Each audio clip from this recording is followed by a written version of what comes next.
Let's go in the Lakota language. Anyway.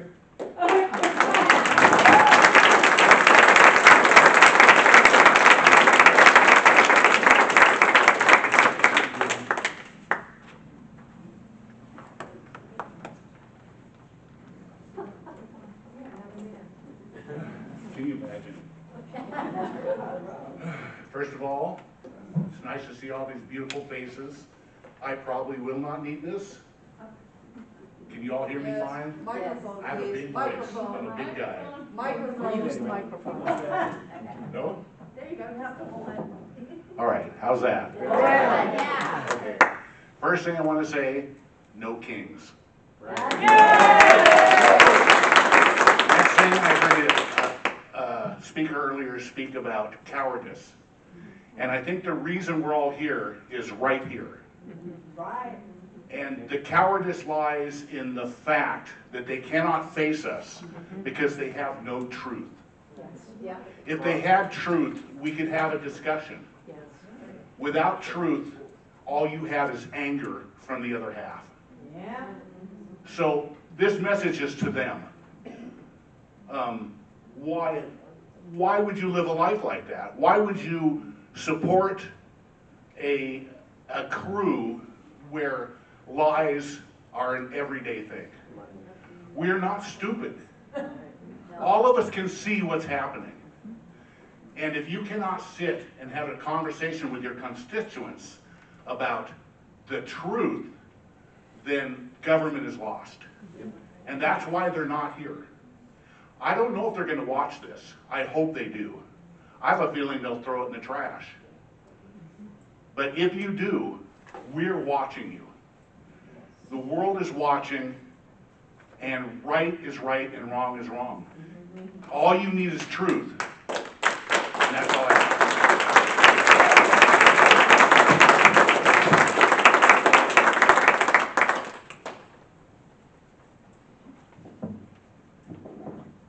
Hi, my name is Gwen Hurd, and I'm 125.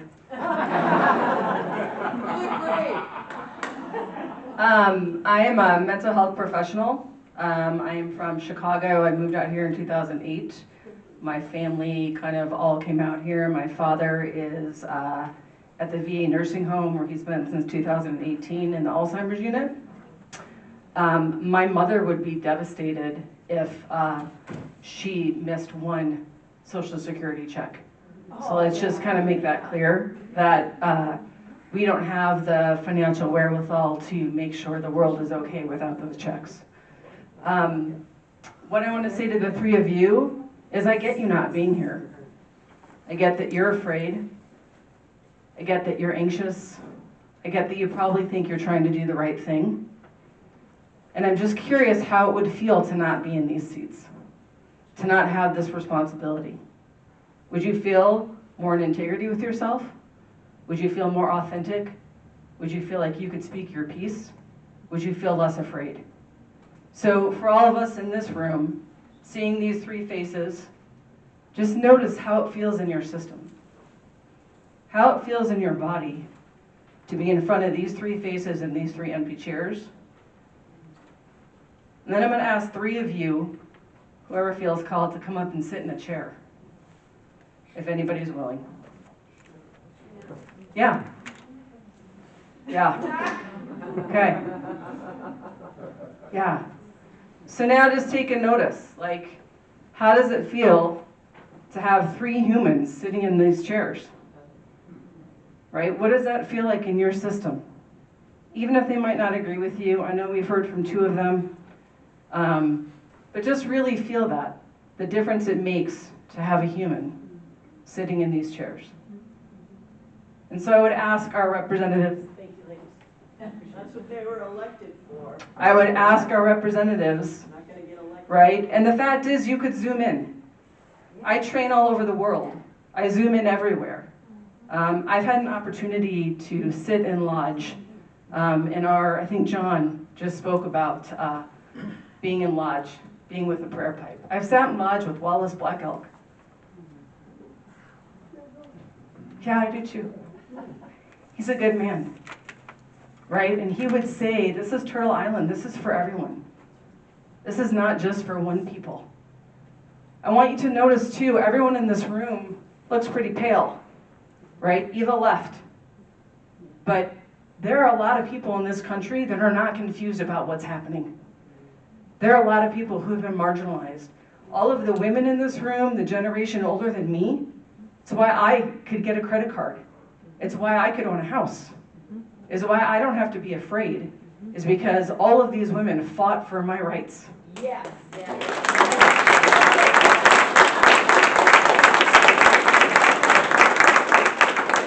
So if we think about all of the movements, all of the marginalized people in this community, in this country, they've already fought this war. Why are we here again? It makes no sense. It's like watching a bad TV show. So I really appreciate you all being here, being in community, because it does feel very isolated. And what I know is it would feel isolated no matter where I was. Right? So us being together, being willing to stand up, being willing to take a chair, being willing to speak our truth, I think that's the only thing we can do. And we need to continue to do it. I appreciate all the education that you all gave me today. I have some choice points that I can make from a more clear perspective than before I walked in this room. So I hope to see you all again so I can continue to learn from you. And I will pass the mic to 139.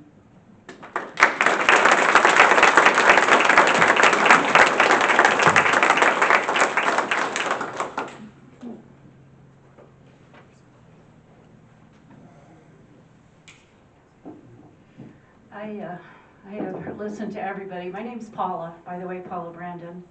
And everybody has said so many things of this list of that we could just go down and one thing after another, and I'm concerned that if this is the amount of destruction in 100 days, what is it going to look like in the next 1,200? Absolutely. I love the impeachment word also. There are two things that I want to add to that list that have me very concerned. One of them is bird flu and no vaccines. Yeah. Everything has been halted.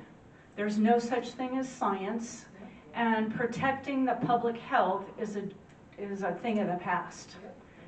It's unethical, it's immoral, and shameless. That's right. The other unethical, immoral, shameful thing that happened was Ukraine. I am very ashamed of what happened to President Celeste in the Oval Office and the way he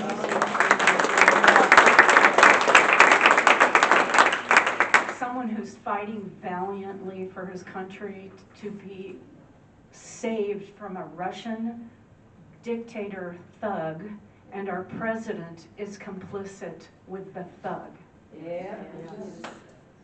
And then I just want to say to these guys that echo what everybody else has said, but I want to take it one step further. It's like, where are you?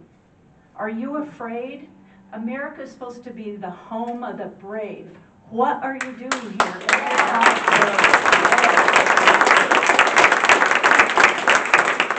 You want to keep people from voting? What about free, the land of the free? Where is that in all of this stuff you're trying to ram down our throats? And the third thing is that we elected you, you took an oath to uphold the Constitution of the United States. It's not only that you're not upholding it, you are complicit in its destruction. And we will all, when it comes time to vote, we will hold you accountable.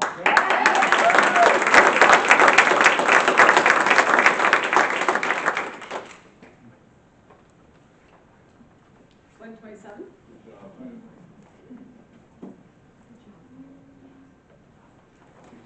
Sorry. You're good. Take your time. Hello? Hi, everybody. Sorry,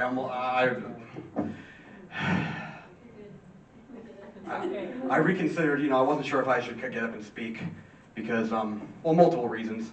I guess just one thing that's worth knowing is I also didn't really take any time to really plan this out. I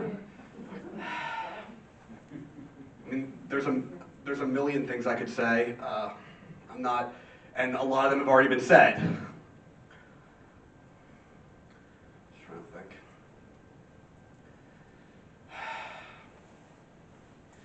think. I guess the biggest thing that I just want to say is, personally, I can only speak for myself, but personally, the second the results of the 2024 election were announced, that Trump was going back into office, I wasn't devastated. My personal opinions on him and almost all politicians, that's not the issue. Something felt completely off. And I still, even though I know that there hasn't really been any major news about it, I honestly do think that there was some sort of interference in that election. I'm sorry, that's my opinion. And I have read stuff that says that, but anywho, that's besides the point. The point is that it's one of those things where, how you have those just gut feelings that something is wrong? That's what I felt the second I heard Trump's going, that he won. And I can't really say I'm not surprised by a lot of stuff that's happening, because a lot of it's also stuff that he's talked about. I'm just surprised he's managed to do this much this quickly. It hasn't even been 100 days. It's just below 100 days. It's crazy. I guess just the one other thing I want to say, and because for a while I didn't know what to do. I was kind of beside myself about this. And I'm so glad I looked to see if there were any organizations, doing stuff around here, because I'm not a native of this area. And I'm really glad that that I found this. And I guess just one other thing I want to mention that I really like. So this, of course, as they say, is a nonpartisan organization, which is great. I honestly think though that, what's going on right now, it's not a partisan issue. It's not a political issue. I'm going to be honest, I don't even think it's really even necessarily a constitutional issue. It's a human issue. That's right.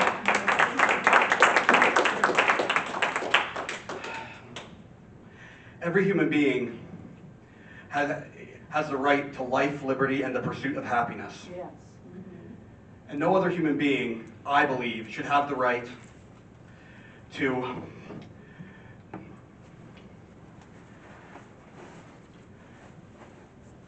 knowingly and continually impose unnecessary suffering onto other human beings for their own personal gain. And I just want to encourage, not just these people in Congress, everybody in Congress, please, just take action. It's not about your party. It's not about politics. It's not even necessarily about the Constitution. This is for the good of humanity and the good of the world. Thank you.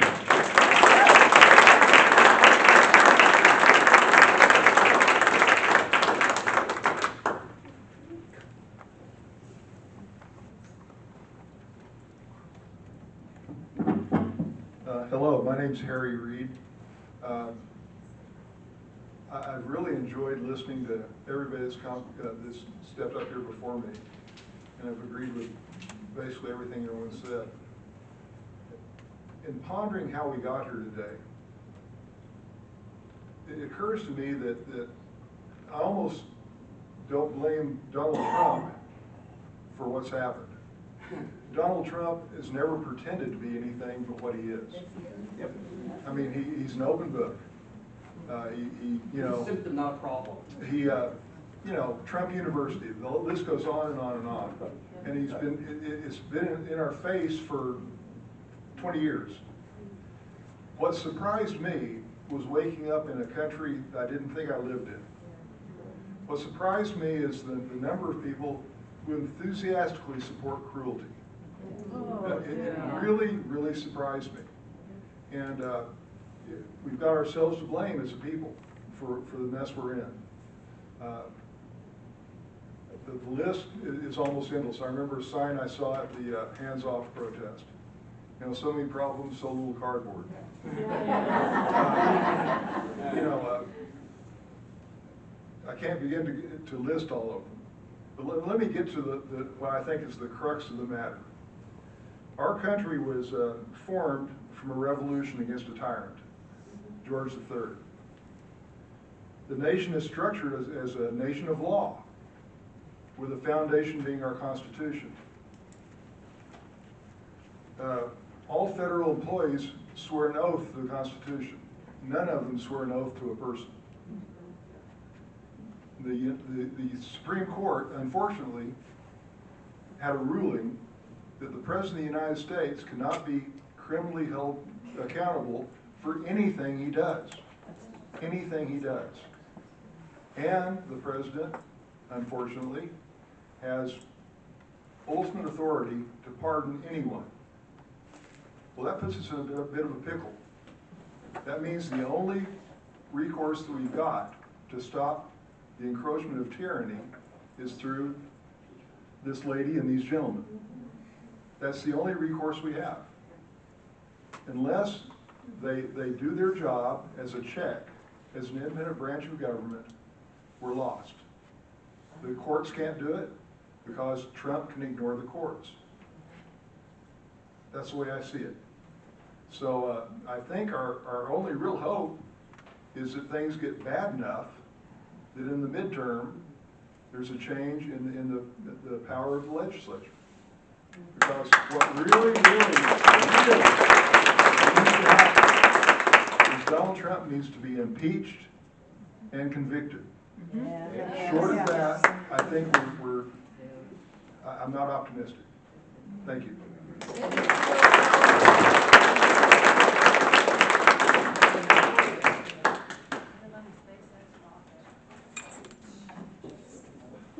So there's more tickets if anybody else wants to speak. We have 133 and these 3 left. So,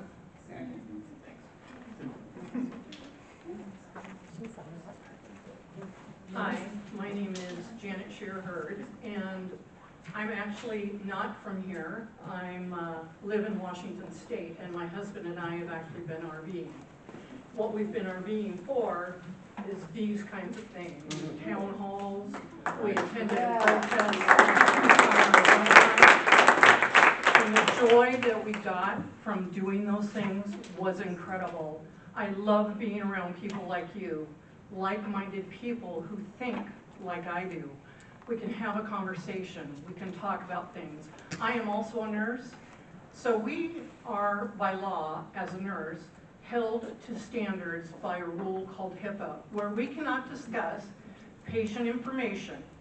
Yet, Pete Hakeseth can get away with texting a journalist his war plans, and it's just swept under the carpet.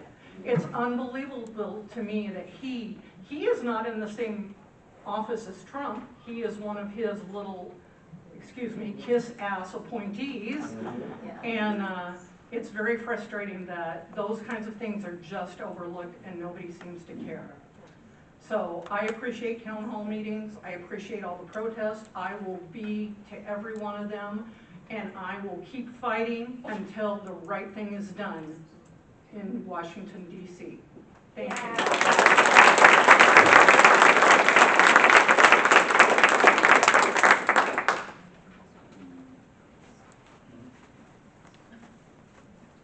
133.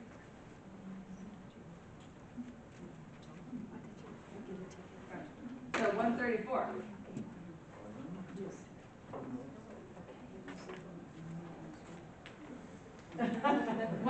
Hold on.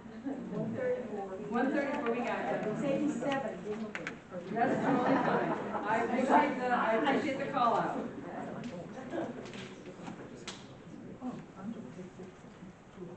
Well, it's growing old, that's some bug. And I've made it to 87. Use the mic, please. Microphone. Is it working? Yes. Okay. No. And I've been elected a couple of times. It's not working on my. Is it off? Is that?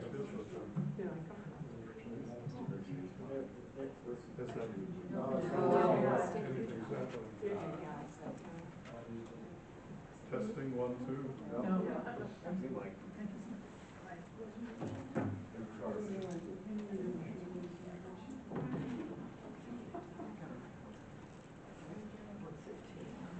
Plan B here. It's real sensitive, so. So how close do I need to get to this? That's funny close? Okay. Some years ago in Salt Lake County, I kind of did a thing that scared me, and I got elected as a Democrat in Salt Lake County, which was possible. And then 10 years later, I ran again on a statewide basis, and I got elected as a Democrat as the Utah Attorney General.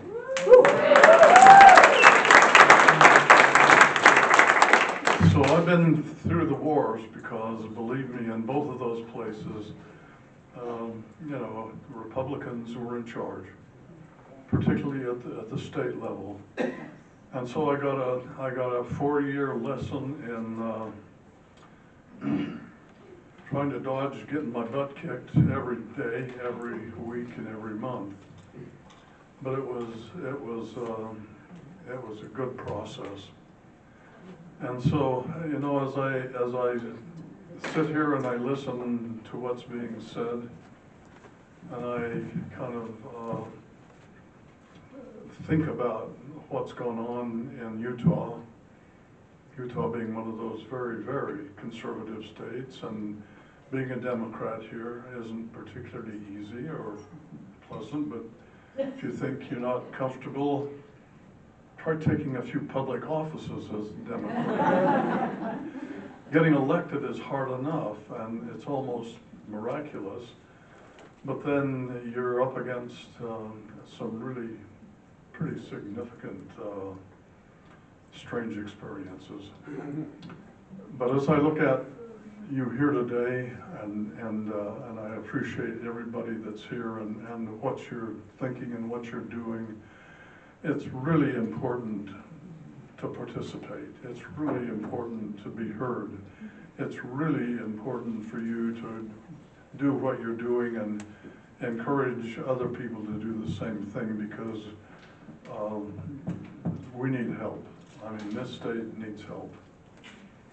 So I don't want to be all down and out, discouraging, because a lot of good things have happened here, and this is a wonderful place to live, and the people here on all sides are decent human beings, and so, you know, there's really hope for the future, but we need more Democrats.